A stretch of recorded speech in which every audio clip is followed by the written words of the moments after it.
We kick off with Dexy's Midnight Runners and Jackie Wilson's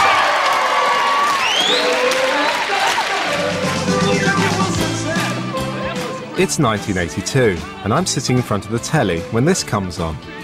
Look at the picture in the left-hand corner. Darts player Jockey Wilson had somehow ended up on top of the pops, thanks to a prank by some hairy-assed floor manager. To me, an 11-year-old kid obsessed with darts, the game had arrived. Darts was everywhere. Players were celebrities. Bobby George got the emu treatment. And I want to throw 6 darts. I shot the sheriff. Crafty Cockney Eric Bristow. Shoot the deputy. And Eric Bristow played dart-shaped drums with Leo Sayer. Darts even had streakers. Well, this is unusual. 15 million people tuned into Bullseye, with Jim Bowen going, Whoa, it's luxury automatic dishwasher. My name is Jacques, and this is me growing up in suburbia. To me, darts was another planet. It seemed glamorous, alien, exotic. Stench of beer and fags wafting through the telly, grabbing me by the short and curlies and hooking me for life. 20 years on, darts is gone. I'm sitting in a pub with a darts belly, listening to Crazy Frog. Nation had been nuts for darts. Now you can't even find a pub with a dartboard. I wanted to find out what had happened to the game I loved, to the players who sunk pints in treble 20s, and to the working class fan base who'd watched darts on telly in their millions. It was everywhere, and then it was gone. Ball, double 16, to understand what had happened to darts, I needed to meet some of the shy, retiring people who had made the game great. Such as Bobby the Dazzler George, the game's greatest showman and my first love of darts. I'm on my way to meet him at his humble abode in the Essex countryside. Bobby did well from the game. Bobby was darts' first millionaire, and even built his own mansion, George Hall, with a stained glass dartboard above the front door.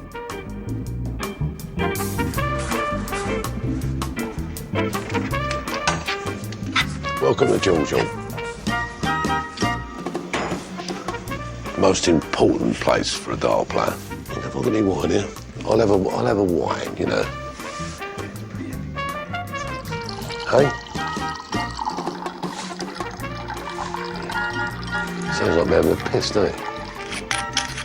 Lovely sound that, isn't it? Bobby poured me a lady's drink. Well done. Cheers. Bobby designed the house to look like a giant dart.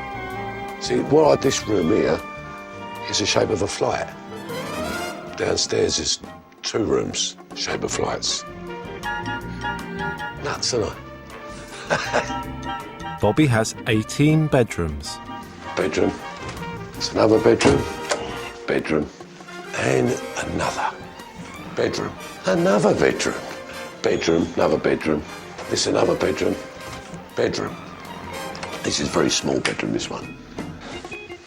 I'll never go up there. Overdone it with the bedrooms. Darts people say that although he made a fortune, It's got the 60. Bobby never fulfilled his potential as a player. Bobby was the first player I idolised in the first darts match I ever saw, the 1980 World Final, against an unknown from Stoke Newington called Eric Bristow. Eric Bristow was Hurricane Higgins, John McEnroe and Minder rolled into one. Impossibly arrogant, he was known as the crafty Cockney, relishing his role as the panto bad guy. Not as small as. Bobby George, on the other hand, was the ladies' choice. A handsome builder from Essex, Bobby was known as the Dazzler, on account of his Liberace-inspired shirts. That was 1980. That was the Embassy final. I think they was booing him, and I'm going, shh. If I'd known what you're going to turn out like, I would have said, no, keep booing him. Me in that final, me and Eric actually changed the game. Because before that, it was really quiet, the audience. It was like playing in the Doctors. There was no sort of buzz so much. Everyone was serious dart players. When me and Eric played in the final, it was Eric, Bristow, Bobby, George. All the crowd got involved.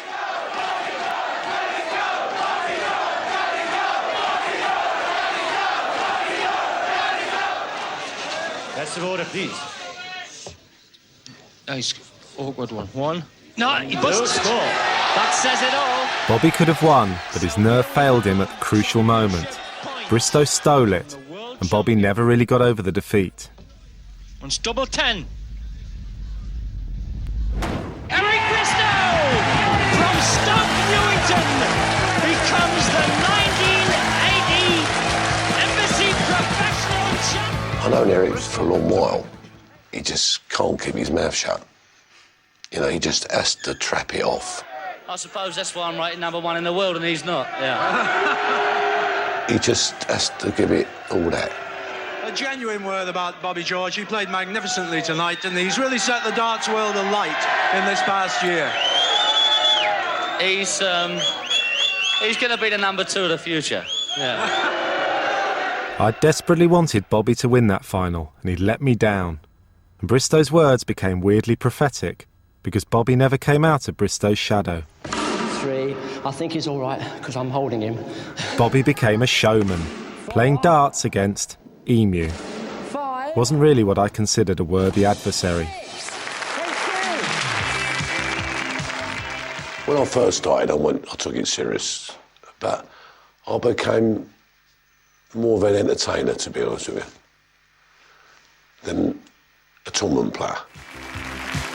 Bobby was one of darts' first sponsored players. He was the David Beckham of his day, good-looking and funny, and a gift to the beer companies who sponsored darts. These made me a lot of money, this brewery, Courage. They were very good to me. They pushed darts a lot in all their clubs and pubs. Without Courage, I probably wouldn't be where I am today. Bobby was shrewd with the money he'd made from darts, investing it in his other great passion, fishing. Darts fans come from all over the world to fish in Bobby's pond. Nothing better than fishing.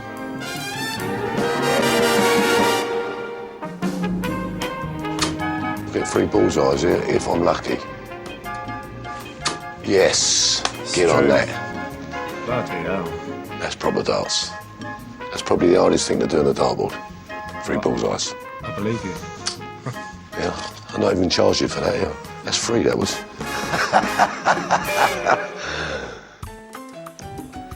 Andy the Viking Fordham is another legend of the game. But unlike Bobby, Andy didn't make a fortune from darts. He's won numerous titles, including the World Championships. Now he owns the Rose Pub in Dartford.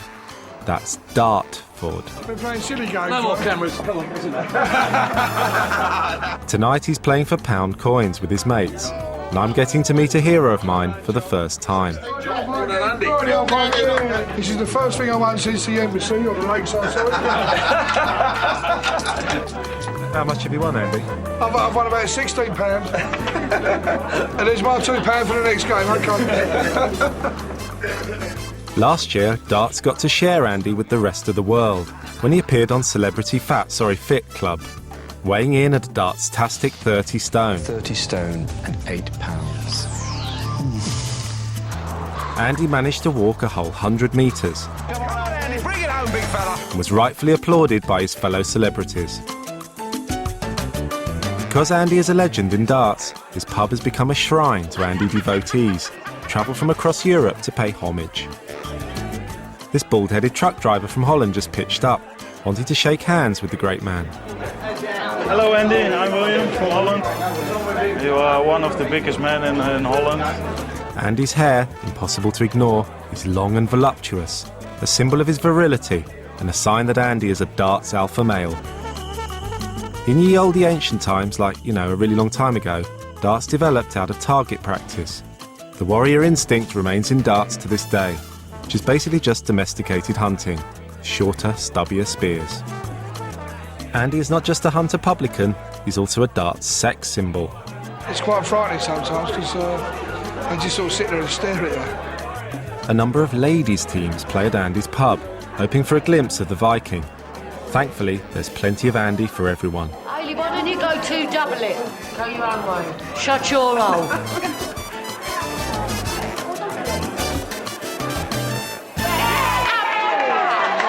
Andy is pleased by the primal mating dance of his darts harem.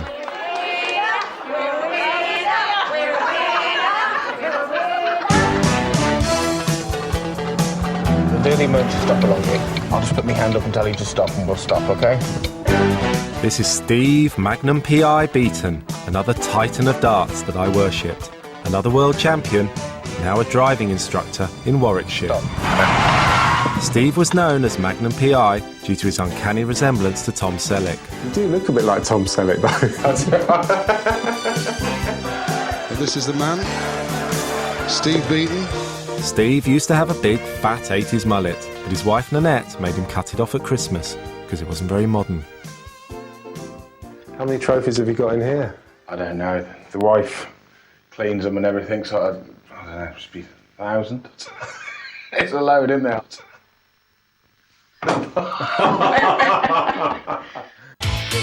Steve and Nanette's prized possession is an 80s jukebox that they dance around the trophy room to. Their favourite selection, Sam Fox's Touch Me.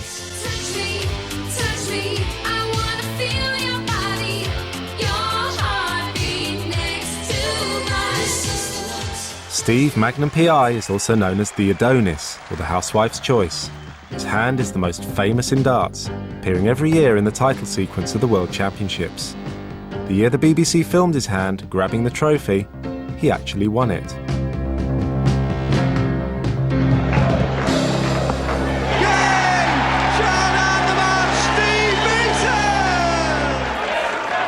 Before I go any further, let me dispel some myths about darts.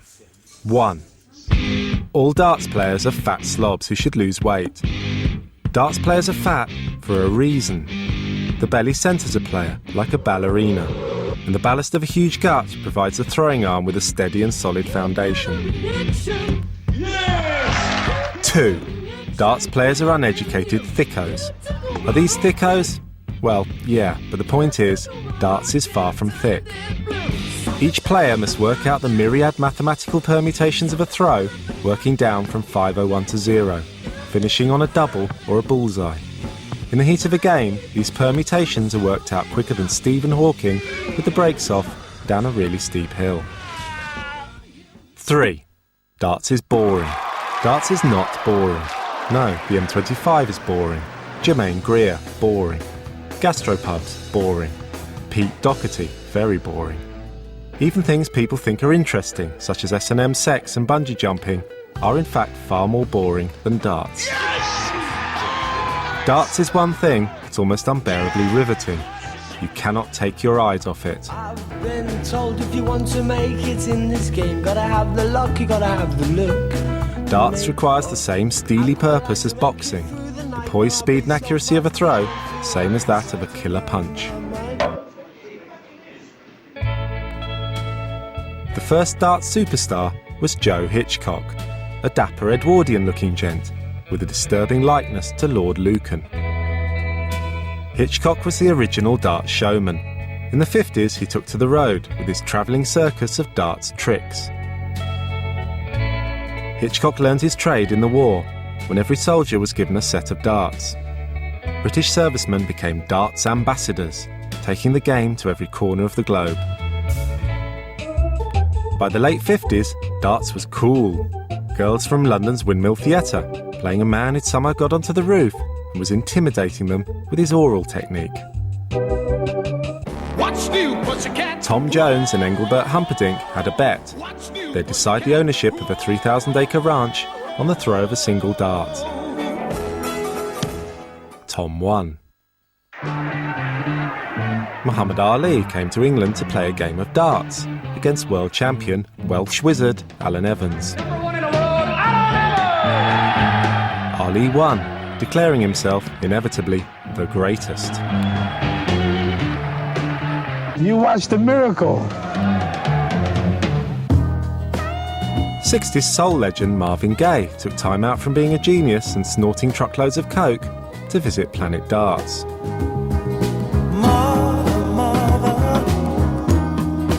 He holed himself up for a time in a small Dutch village where he threw darts for the local pub and was even entered in a local competition.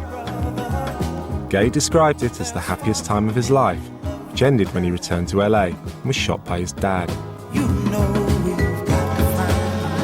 American GIs serving in Vietnam also briefly visited Planet Darts. Caught by the Viet Cong, they were forced to play Russian roulette. The winner got to keep his life.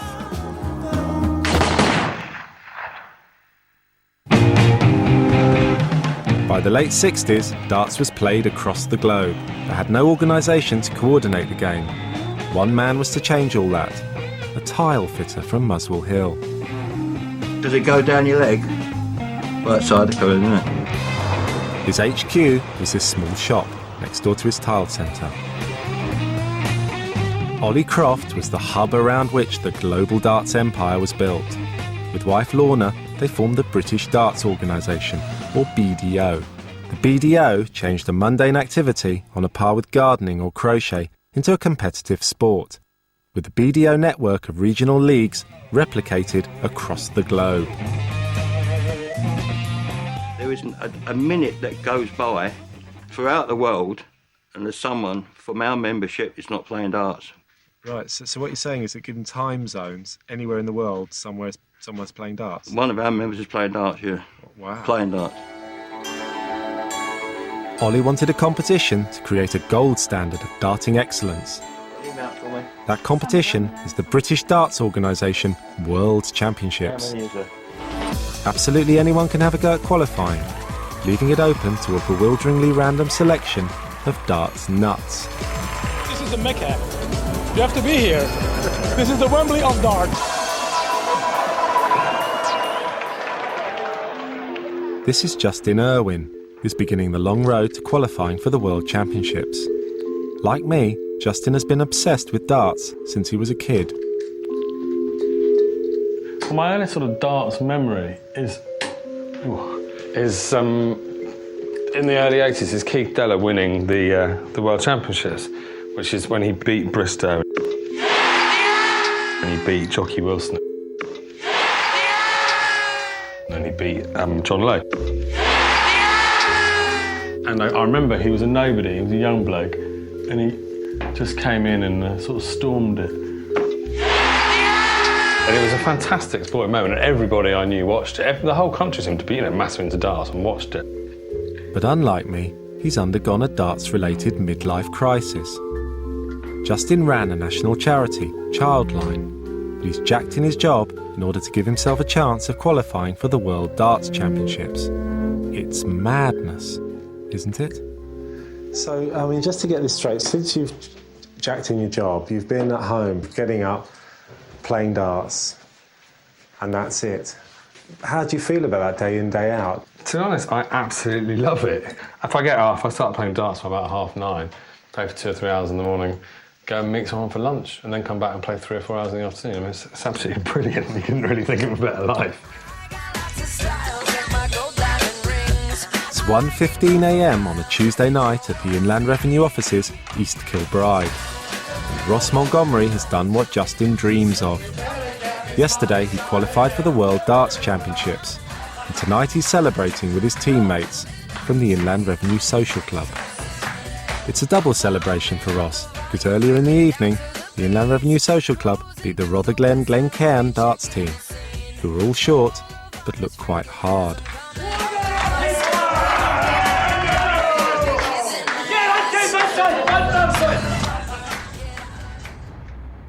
It's the day after, and Ross is already starting to feel a little apprehensive about qualifying. I think about it too much just now. I may get myself into a frenzy and not get to sleep at night, and try not to think about it too much. The Montgomerys are a darts family. Wife Dorothy plays for the county. His son Scott wants to play for Scotland. And his daughter Alicia would be happy to reach the board. It's taken Ross 5 years to qualify for the World Championships. And in the first round, sod's law, Ross's opponent is world number 10, Dutch sensation, Vincent van der Voort. If Ross is to have any chance of beating Vincent van der Voort, he must wear his lucky charms. I've got to wear the same shoes. Same shoes, basically. That's maybe all. And make sure I've got my jewellery and stuff on. And your jewellery as well. 4 rings, 2 bracelets, 2 necklaces, his watch, and his ring and his other hand. So how many pieces of jewellery have you got to wear then?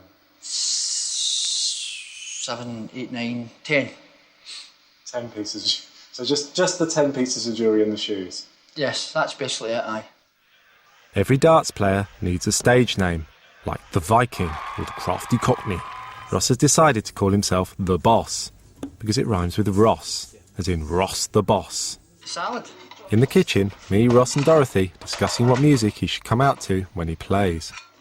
Dorothy has been getting some ideas off the internet. I thought, well, have a wee look and see if there's anything with regards to the Boss. And I saw that Bruce Springsteen. No. And there was one, Diana Ross, the Boss, and I thought, that would be quite good because it's Diana Ross. But when I played it, I thought, that's awful. This is what Ross would look like coming out to Diana Ross's The Boss. And to Bruce Springsteen, who was the boss, before Ross was the boss. But after much deliberation, we decide on Pink's Let's Get the Party Started, which has nothing to do with the boss. Stage entrances are important to darts players. They get the fans going. And unlike boxing, where the stage entrance is designed to strike the fear of God into the opponent, in darts the idea is just to have a laugh. Here's Wayne Y50 Mardell, obsessed with the 70s cop show, and with his very own groupies, share his enthusiasm for the South Seas. Les McDanger Wallace, who's followed everywhere by a bagpipe stalker. And Ted the Hound Hankey got so into being a vampire, he made his very own promo.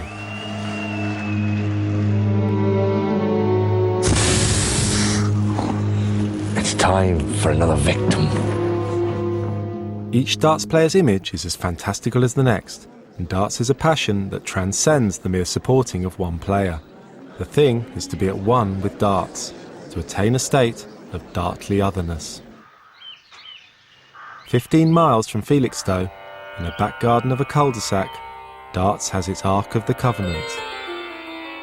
In 2001, one man built a shed, with a view to creating a unique shrine for the game he loves. His name was Patrick Lee. Well, that's the Darwin dart. This is the Jim Pike dart. This all made out of all matchsticks, and my brother made it for me with my name in it. I had this presented to me by Eric Bristow, and I had it framed as a memento of meeting him. Patrick, what do you think your life would have been like had you not had this hut here? Cool, I wouldn't like to thought I think I'd have gone round the bend, I think. It seems to me, Patrick, darts was an addiction. You were hooked from an early age. I was, yeah. I couldn't leave the darts alone. As soon as I come home from school, I used to have a board hang out on the door and play there. Mum used to say, "Tea up." I said, "I'll be there in a minute. Just keep throwing me darts." Darts is my life. Patrick had an accident at work, which meant he could never play darts again. With the compensation money, he built his darts museum. It's taken him 5 years, and Patrick's darts crib is the only one of its kind in the world. So often do you come down here? Every day. Dinner time and after tea, every night. To come away, shut the door, and it's just me and darts. Patrick gains spiritual succour from darts, and every sport has its spiritual home.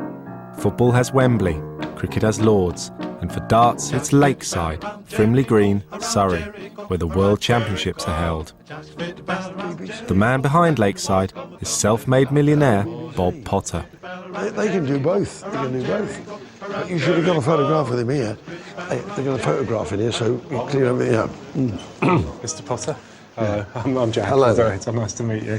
Nice to see you. Nice to meet you. We just wanted to find out a bit about your kind of complex here, really. When I started the club, obviously I didn't have a lot of money, and to build something like this in the country, people were saying, "You're mad. How are you going to run a nightclub in the country?" But he did, and this is it. Bob lives next door, here, so he can keep an eye on things. For 51 weeks of the year, Lakeside is hired out to shows by some of the all-time greats. We've got the Osmonds coming. I've got Jim Davis, and I've got Brian Conley. Cleo Lane, the new-look Bucks Fizz, minus Mike Nolan.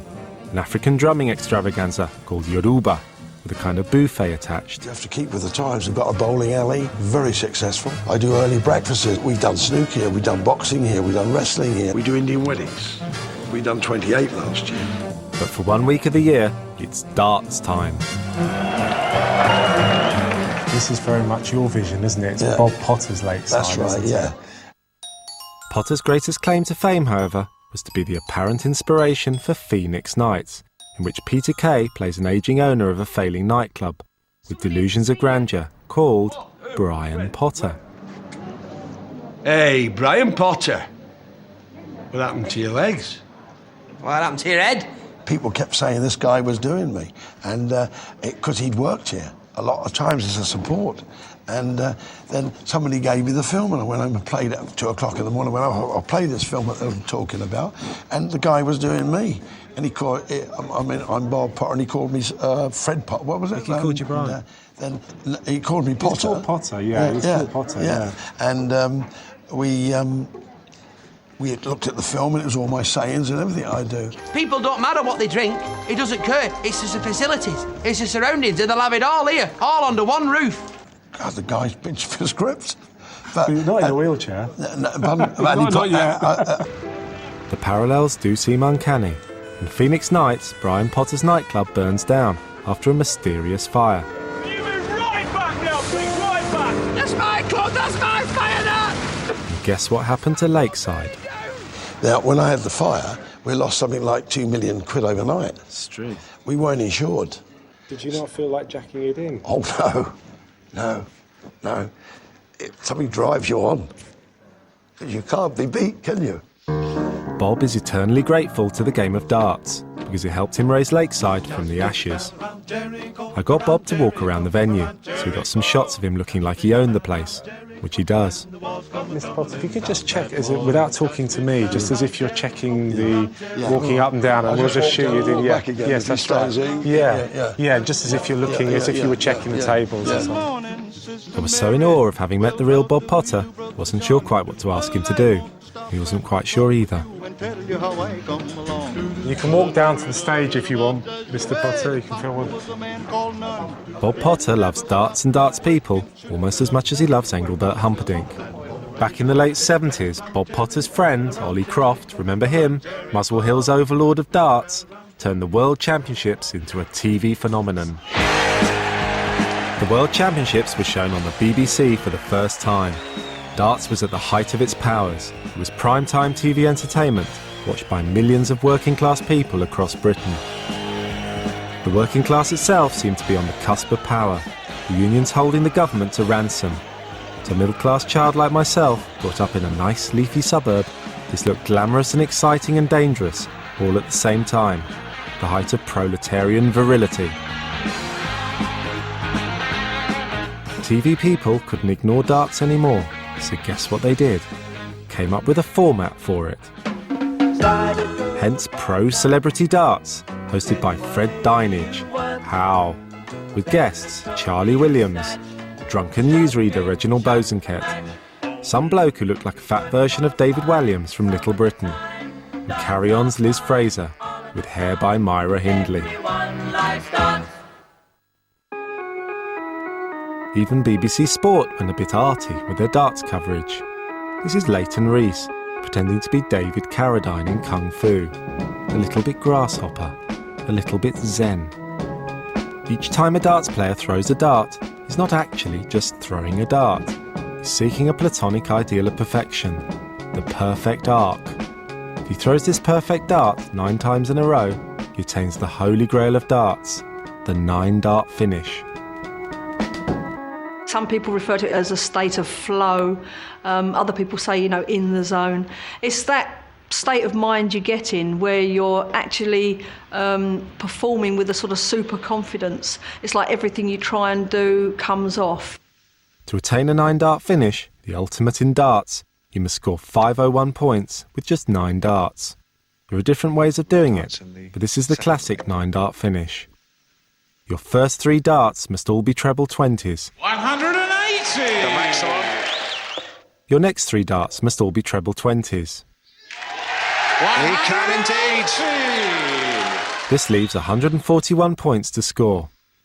a treble 17, a treble 18, and then the pressure point, one last dart upon which everything rests, a double 18. The 9-dart finish has been recorded just 6 times on TV. The first was John Lowe in 1984.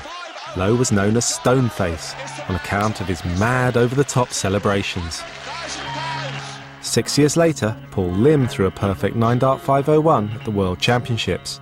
Lim stepped up to the oche, delivering 180, 180, 141, smoothly as a beautiful naked girl sliding into a lake. And 12 years after that, yes, Phil the Power Taylor, the greatest player the world has ever known, had a 9-dart orgasm. Phil had once been arrested after a tournament for molesting 2 teenage girls in his motorhome. He was found guilty of assaulting the women after a darts event in Fife. Good thing the police delayed charges until the end of the contest. They'd have put him off his game. Yes, for the title. This is Sean Greatbatch, semi-professional darts player come plasterer, who also achieved a 9-dart finish, but is more famous throughout the East Anglian region for a revolutionary stilt walking technique he employs whilst plastering. Sean was reduced to tears when he achieved the 9-dart finish live on Dutch TV. I remember thinking to myself, I'm going to probably have one crack at this in my life. Tell your wife, tell your children, tell your future grandchildren, I was there. I saw the first ever 9-darter in the Dutch Open, on stage, on TV, Sean Greatbatch! I've done it and nobody can take it away from me. Sean also made history with darts' first streaker. A young lady concerned is going to be heavily fined. Only people wearing badges are allowed on this stage. Sean changed his stage name to 9-dart and is a star in Holland. It's huge out there. I mean, I can't go out and eat in a restaurant without getting pestered. Here, the neighbours probably don't even know I've done it. And that's the difference. Sean lives with his mum in this bungalow in Lakenheath. Lakenheath is basically a road with a giant airbase and not much else. So Sean, you were saying you grew up in Lakenheath? Yeah. You moved away? Yeah, then I moved into Brandon. You've moved back now? I'll move back now, yeah. As a child, Sean would go up to a field and watch jets take off. We wanted to take Sean back to the field to get some shots of him looking longingly at the jets, but we were only allowed to film the fence. So this is it. From your website, you were saying your favourite film was Top Gun, is that right? Yeah. Yeah. To Sean, darts are jets, and in his head is Goose from Top Gun. Do you have any little ritual that you go through before a game? I always wear blue boxer shorts for the big games. You serious? Yeah, always. What would happen if for any reason you couldn't get to wear a pair of blue boxer shorts? Would you play or would you not play? You can't play the big boys without feeling comfortable. I mean, you might win a few legs, but there's no way you'll be able to compete because it's in the back of your head, and darts is a mind game. It's not just players on the telly who have got the 9-dart finish. There's an elite group of grassroots players who have achieved the same feat. This is Nigel, a 54-year-old biker from the village of Benson in Oxfordshire. In 2003, Nigel, a pub league darts player, stunned the darts world with a freak 9-dart finish. 9-dart never in my head, and it wasn't until I actually hit the 36 that I realised that I'd hit a 9-dart. It was just I feel sure that if I'd have realised I was going for a 9-dart finish, I'd have hit the ceiling with the last dart. And there was people standing up in the corner all around everybody. It was absolutely packed solid.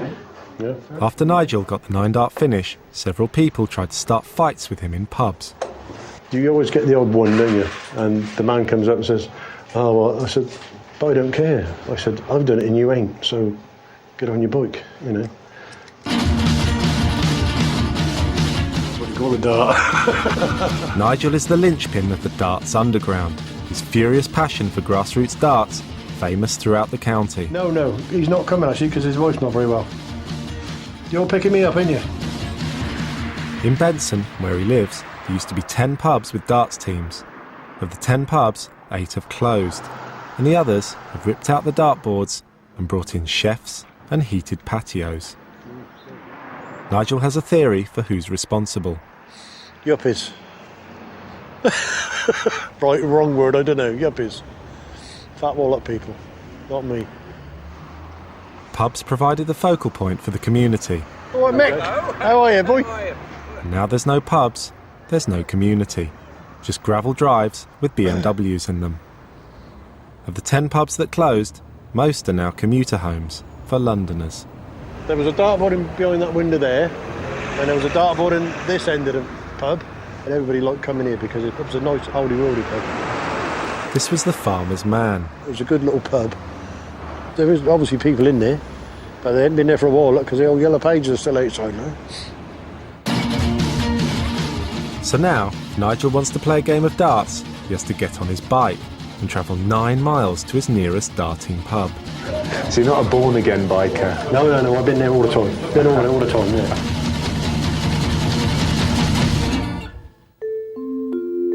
Nigel is not the only darts unknown to have achieved the ultimate finish. This is Caroline, a care worker from Bristol. I cannot remember throwing the darts. I can just remember the atmosphere, and it was a sunny evening, and just everybody clapping at the end of it, you know. And how did you feel? Sick, really. I think I felt really awful. I was really elated, but I was probably in shock of some description. Caroline got so freaked out by having scored a 9-dart finish, she caught Dartitis, which meant she could suddenly and inexplicably no longer let go of a dart. I'm fine until I stand on the oche, and then that's it. The nerves start. Inside I'm shaking dreadfully, and I just can't let go of the dart. Do you miss playing darts? I do sometimes, yeah, I do. But I don't think my nerves would stand it. It's just a sudden, sort of catastrophic inability to perform a skill that you're really well practiced at. Literally overnight you are unable to perform that skill. It was something that you didn't want to discuss, you know, in fear of getting it yourself. Of course, if you get it, you're a professional player and your livelihood is gone. And then, of course, you know, the most unlikely player, if you like, in the whole of the darts world actually got Dartitis, Eric Bristow, and that just sent shockwaves, you know, through everybody. What is the problem? What do I know? What is it? You pull the bloody dart up here, all you got to do is throw it. It sounds simple enough. I just bring it back, and instead of releasing it, Is there a doubt? Something crops into the back of your mind? There's no doubt. All I want to do is let the bloody thing go, and it's just stuck in my hand. You know, what can you do? Bristow recovered from Dartitis, but his game was never the same. This is you in 1985 on the left and today on the right. And just watch how quickly you release this first arrow. We've timed it. We think you're about almost a second and a half slower.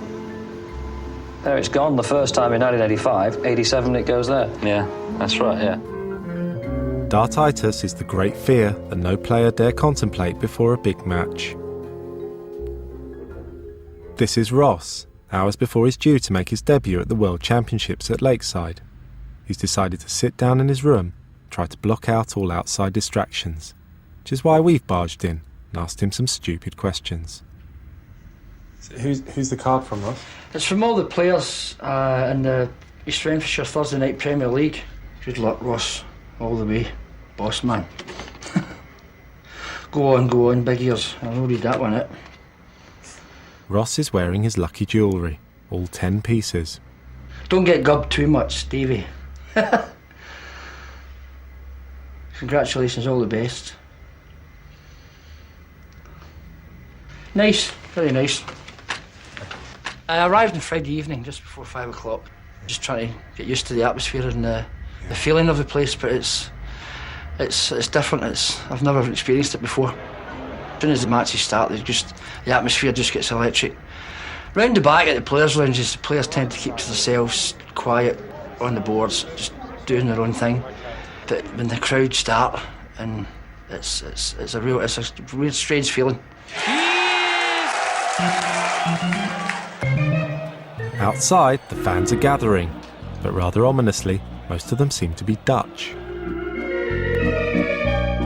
Holland is basically England in 1980, i.e. mad about darts. The country exists on 3 things: darts, spliff, and tulip cultivation, with weekends taken up jumping over canals with giant poles. Holland, in a word, is splendid. Every year the Dutch take over Lakeside, turning the venue into a sea of orange. Which player are you supporting? Barney. Barney. Have you come from Holland? Definitely, yeah. And who are you supporting tonight? Barney. Raymond van Barneveld. Ray Barneveld. Raymond. Okay. From Barneveld. Of course. A stupid question. Yeah. How do we look? You look orange. Ray Barney Barneveld is a hero to Dutch darts fans because he wrested the game from the British. Tonight, Dutch fans will be rooting for Barney and fellow countryman Vincent van der Voort against our hero Ross Montgomery. Can I ask you who you're supporting tonight? Ross Montgomery. Ross Montgomery. Ross Montgomery, aye, he'll beat Vincent. Aye, he'll beat him 3-1. Yes! Fantastic. What a Scots! We're supporting the Scottish man. Who's your last? Ross, yeah. Ross Montgomery. That's who we're supporting tonight. Darts fans have always been passionate, if not always clear who they're supporting. In the late 70s, their ranks were legion, and darts looked set to conquer the world. The BBC wanted a sport that could become primetime entertainment, and darts looked in pole position to be that sport. Only one thing stood in darts' way.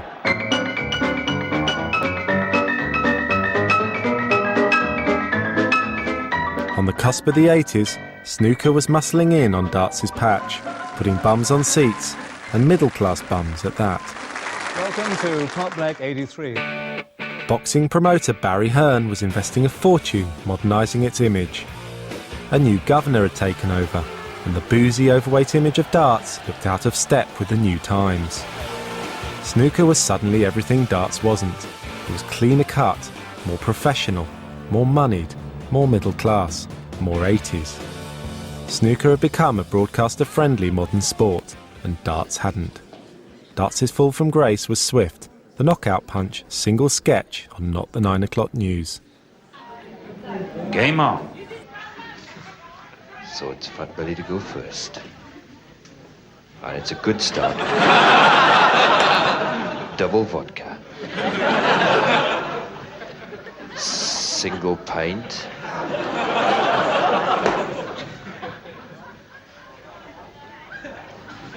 Another double vodka. It wouldn't have been so bad if it hadn't been true. I think Leighton Rees is well on the way to another record. That's his 5th point already. 100 milligrams. 100 milligrams. With that sketch, it was over for darts. Barry Hearn's snooker loopy vision to take over primetime entertainment had paid off. Snooker became the flagship TV sport of the 1980s. Darts was in crisis. The top players had had enough. They wanted to get back on TV. They wanted the same glory and money as the snooker players. And they saw an opportunity with the emergence of satellite TV. But one thing stood in their way. Ollie Croft, who'd controlled darts since the 60s, didn't want to relinquish power to these upstarts. Darts is his game. You're just an individual. Don't worry about you. You could drop down to dead tomorrow. That's the way I look at it. Darts will carry on. Us 32 players, we're just star players. Don't worry about you. Sod you. That was his attitude. Darts split in half. All the top players, the legends of the game, left to form a new competition, the PDC, or Professional Darts Championships. Eric Bristow, John Lowe, Jockey Wilson. It was a Byzantine schism, lasting to this day. Only Bobby stayed loyal to Ollie Croft. I didn't want to change. I was happy to be there. We all come from the pub originally. We was all normal players, and they think they're pub stars. The new organisation signed up to Rupert Murdoch's new channel. With its shiny, glossy graphics and slick American-style coverage, Sky sought the working-class audience the BBC had spurned, and saw darts as the perfect vehicle for securing it. My mum and dad, being posh, didn't get Sky, so I didn't get to bloody watch it. The only darts left on primetime telly was this, the strangely gripping Bullseye, which clocked up 15 million viewers and gave away some pretty damn amazing prizes. Knit your own woolly bully with its electronic knitting machine. Darts in the 80s was as tasteless to the chattering classes as proles being allowed to buy their own council houses. Darts became even more of a dinner party embarrassment with live TVs, Topless darts at 11. darts plus tits, a winning combination in anyone's book. Lovely tan here off Brooke as she shows a good wrist action. But under Murdoch, the professional game flourished, with its first megastar since Joe Hitchcock and Eric Bristow, Phil the Power Taylor, who Bristow mentored and went on to win Sky's PDC World Championships 9 times. They even named an Eastern Airways turboprop after him. Now that's class.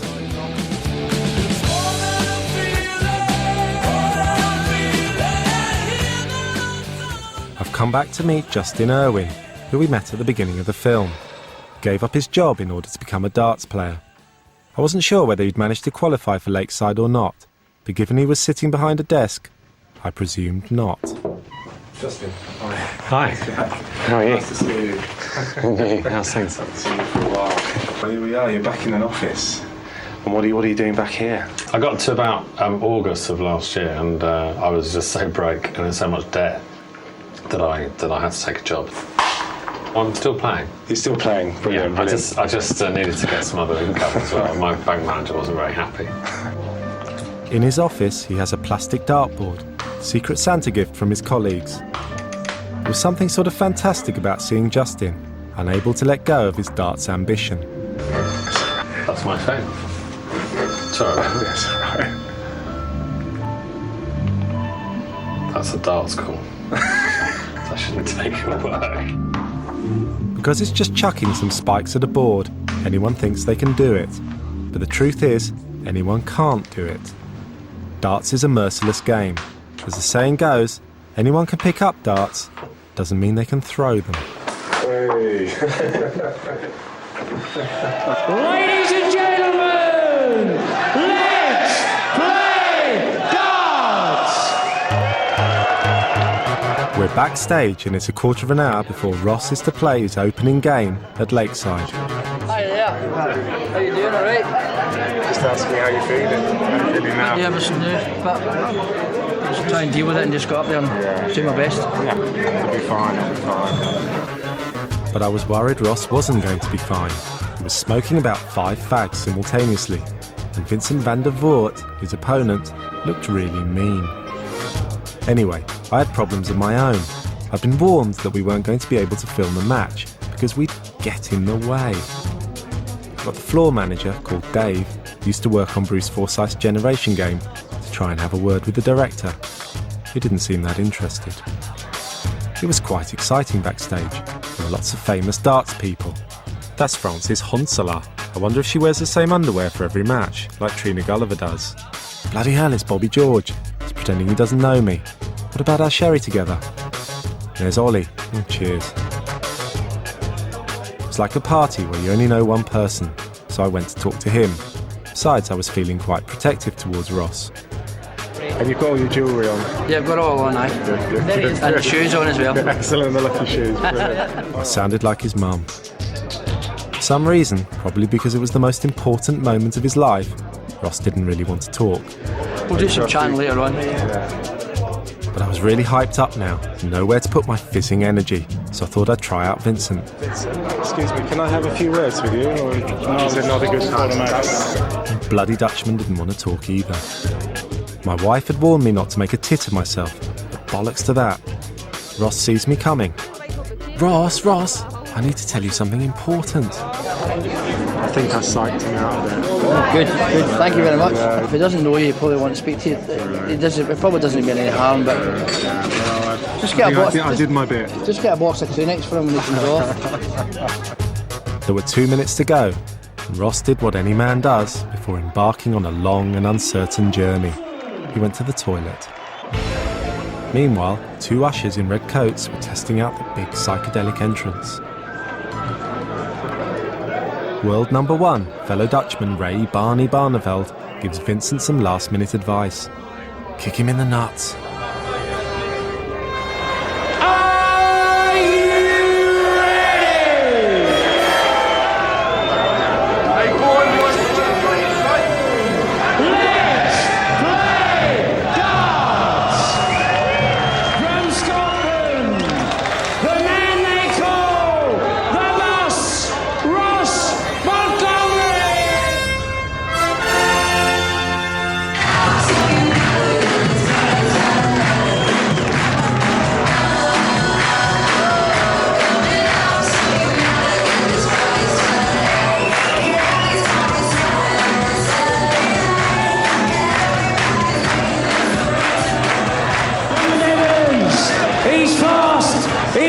Scottish Lightning, Vincent van der Valk! Vincent had dropped the theme music from Van der Valk in favour of the somewhat more terrifying Firestarter.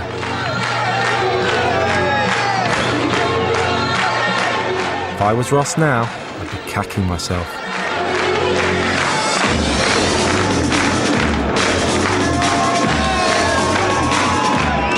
Should we wait here to go through with you to the other area? Backstage, Dave had used his light entertainment magic on the director, who felt sorry for us, and has allowed us to film the game. Dave takes us down a secret Potterland passageway, and we emerge on the bloody stage. We're hidden behind a giant speaker stack, and only a couple of tabloid sports photographers between us and the players. Oh good, they've gone. It's the best of 5 sets, with 3 legs per set, 5-0-1-0 each leg. What a good checkout this would be for your first attempt. Double 10. Welcome to the World Championship, Ross Montgomery. Ross looks genuinely to have rattled the big boy from the Netherlands. Ross takes a 2-0 lead. Struth, who's actually won the first set. Not that I didn't think he would. Vincent's well cheesed off. He's just not very good. Vincent resorts to a bit of gamesmanship. There's still a problem with the board, and it's what Vincent's doing when he takes his darts out. Why is he doing that then? Vincent is tapping the board and breaking Ross's concentration. It changes the game. Ross misses his next checkout. He's just not finding that first start in the treble 20 on his out shots anymore. Vincent takes advantage, winning the next set. And the next. He was down to this decider. But Ross just couldn't lift his game. And the wife cam shows Dorothy isn't very happy either. Vincent goes in for the kill. Double top for the match. Double top, 1 dart at it. All he needs. Best game, shot, and the match. Once he got going. The Dutch break open the Orangi boom, and Ross is consoled by a scary man in a kilt. All right, mate. Well Thank done. you. Well done. Thank you. Next Cheers. year. Next year. Yep, definitely. You've done it, Bruce. Thanks, Polly boy. How do you feel? How do you feel in your side? I felt great, honestly. I felt comfortable. I took the first set, I just settled me down a wee bit, and then there was a wee bit of A wee bit of what? What? A wee bit of tapping? Dutch tapping? There's always next Pretty time. good for a first. I'll get him next month in the Dutch Open. But I've got to go and see Dorothy. Well done, well done, Thank well you. done, well done. Ross is no longer a Lakeside virgin. Next year he'll be back to truly get the party started right. After years of looking back, darts is looking forward to the future. Last year, darts playing MP Bob Russell succeeded in getting darts recognised as a bona fide sport. But if the Prime Minister was to say that he would like to see darts made a recognised sport, would the Sports Minister throw a wobbly? Would he do a 180-degree turn? Amazingly, Russell convinced the Sports Minister that darts wasn't an excuse to go to the pub at all, but an athletic event, like the 300 metres. The pedometer was fitted to a leading player to prove the point. It showed that in a single game, a darts player may walk tens, if not hundreds of feet. Next stop, the 2012 Olympics. If darts doesn't take its rightful place as a precision sport next to archery and shooting, I'll eat Andy Fordham's mullet. Or on second thoughts, maybe I won't. Even if it makes it as an Olympic sport, darts remains a bastion of the resolutely unmakeoverable, its spirit untouched by the modern Muppetdom, focus groups and Blairite spin. So unsexy and unfunky, it's positively magnificent. People play darts just as pre-Socratic philosopher Zeno did. They throw an arrow that will never reach its target. They're seeking a truth, a purity, a destination that is missing from daily life. It's no accident that the shape of a dartboard is the same as that of the Buddhist universe. Darts is meditation for the working class. A simple game with a transcendent quality, with a stench of stale beer instead of scented candles. And next week at 11:30 we have Tightwads. Next tonight though here on BBC Three, another chance to see this week's Trauma Uncut.